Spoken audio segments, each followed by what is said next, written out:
Assalamualaikum warahmatullahi wabarakatuh. Kami dari kelompok 7 akan menjelaskan materi tentang pasar persaingan sempurna. Nah, sebelum itu alangkah baiknya kita perkenalan dulu nih. Yang pertama ada saya atas nama Baik Nana Dwi Hardiana dengan NIM 22050 1110007. Nah, yang kedua ada Dava Razan Pratama dengan NIM 22051110165. Dan terakhir ada saya Rio Ahmad Firmansyah dengan NIM 2105011100240. Oke, tanpa berlama-lama langsung saja teman-teman bisa saksikan video ini untuk dapat lebih mengetahui tentang apa sih pasar persaingan sempurna ini. Nah, materi yang pertama itu ada definisi, yang kedua ada ciri-ciri dari pasar persaingan sempurna, yang ketiga ada kelebihan dan kekurangan, dan yang terakhir ada contoh dari pasar persaingan sempurna. Oke, jadi yang pertama di sini ada definisi dari pasar persaingan sempurna. Pasar persaingan sempurna merupakan bentuk pasar di mana terdapat banyak penjual maupun pembeli, yang mereka menjual maupun membeli barang atau jasa yang homogen. Homogen itu serupa, sehingga tidak ada satupun penjual maupun pembeli yang memiliki pengaruh maupun kekuasaan yang signifikan dalam menentukan harga di pasar. Jadi, semisal nih, harga satu tangkai bunga mawar 25.000 di toko 1, di toko 2 gak mungkin harganya itu lebih dari 25.000. Jadi itu juga merupakan salah satu kelebihan dari pasar persaingan sempurna. Dalam persaingan pasar yang sempurna, harga barang maupun jasa itu ditentukan oleh mekanisme pasar. Apa sih mekanisme pasar yang terjadi dalam pasar persaingan sempurna? Yaitu interaksi antara penawaran dan permintaan yang dilakukan oleh penjual dan pembeli. Dalam pasar persaingan sempurna, penjual maupun pembeli tidak dapat mempengaruhi harga. Jadi, harga di pasar merupakan hasil kesepakatan dan interaksi antara penawaran dan permintaan. Sang pembeli memberikan permintaan antara sifat barang yang akan dibeli, sedangkan sang penjual menawarkan nilai barang yang akan dijual. Pertukaran antara kedua nilai tersebut itu merupakan salah satu keseimbangan harga dalam pasar persaingan sempurna. Kemudian ada ciri-ciri dari pasar persaingan sempurna. Yang pertama, banyaknya pembeli dan penjual. Kemudian yang kedua, produk yang dijual itu homogen atau serupa. Dan yang ketiga, transparansi informasi, yaitu mengenai informasi harga dari suatu barang. Yang keempat, tidak adanya hambatan masuk dan keluar pasar. Jadi perusahaan-perusahaan ataupun pelaku usaha dapat dengan mudah masuk ataupun keluar dari pasar persaingan sempurna. Yang kelima, harga ditentukan oleh permintaan dan penawaran. Jadi harga yang keluar itu sesuai dengan interaksi dari pembeli dan penjual. Dan yang keenam, tidak adanya intervensi pemerintah. Pemerintah tidak ikut campur dalam penentuan harga atau regulasi dalam persaingan pasar yang sempurna. Lalu selanjutnya ada kelebihan atau kekurangan dari pasar persaingan sempurna. Untuk kelebihan dari pasar persaingan sempurna, yang pertama, pembeli atau konsumen paham tentang harga pasar, sehingga sangat kecil terjadi kerugian atau kekecewaan dari pembeli atau konsumen tersebut. Lalu untuk yang kedua, konsumen akan merasa lebih sejahtera karena para konsumen bebas untuk masuk ataupun keluar pasar. Lalu yang ketiga, adanya persaingan murni atau persaingan yang sehat karena barang yang diperjualbelikan itu barangnya bersifat homogen.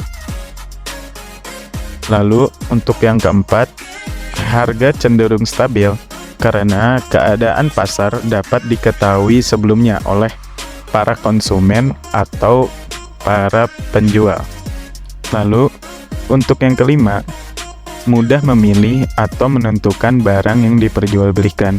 Dikarenakan konsumen atau penjual bebas untuk masuk atau keluar pasar. Lalu selanjutnya yang keenam, barang yang diproduksi bisa diperoleh dengan ongkos yang serendah-rendahnya. Selanjutnya ada kekurangan dari pasar persaingan sempurna. Untuk yang pertama, persaingan sempurna tidak mendorong inovasi, dikarenakan barang yang diperdagangkan atau yang dijual bersifat homogen atau satu jenis, sehingga tidak ada inovasi pada suatu produk dibandingkan dengan produk pesaing yang lain. Selanjutnya yang kedua, persaingan sempurna ada kalanya menimbulkan biaya sosial. Karena perusahaan dalam pasar persaingan sempurna selalu berusaha untuk mencapai ongkos produksi seminimal mungkin. Lalu yang ketiga, membatasi pilihan konsumen. Nah, yang terakhir ada contoh-contoh dari pasar persaingan sempurna. Yang pertama ada pasar pertanian. Nah, pasar sayur dan buah-buahan pada umumnya dapat dianggap sebagai pasar persaingan sempurna. Kenapa demikian?